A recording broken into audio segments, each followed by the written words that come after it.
Hi, Yarrow Keller Williams Realty. Let's talk about dirt.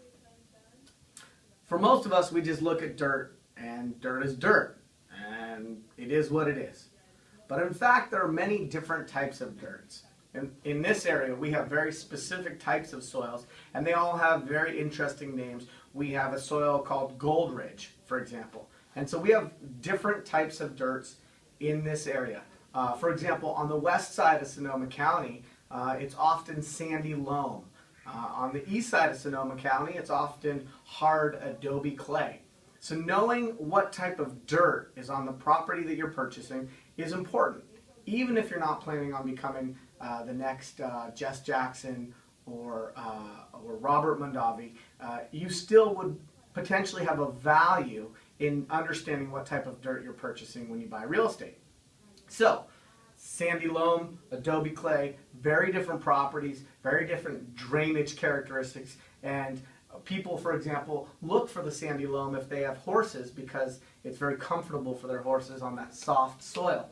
So another reason why you might want to know about the dirt is if you want to plant a vineyard or other types of trees or really any type of agricultural activities.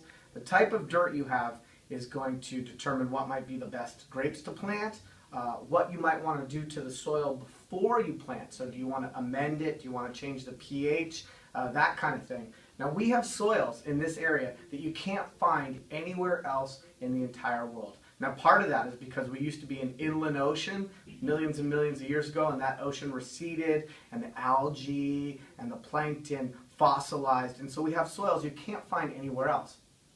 It's common in this area for people to just plant grapes on any piece of soil without spending much time and attention and resources understanding the type of soil that they're planting in.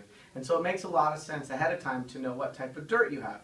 Now, I can order soil inspections that provide more information than most people would probably ever want to know. However, at the upper end of that are the PhD soil scientists I have in my Rolodex who will actually take soil samples, core samples, and they'll even measure it for things like the level of anaerobic or aerobic bacteria in that soil. And so again, depending upon what your usages are or your intended usages for property, there may be a real value in understanding the dirt.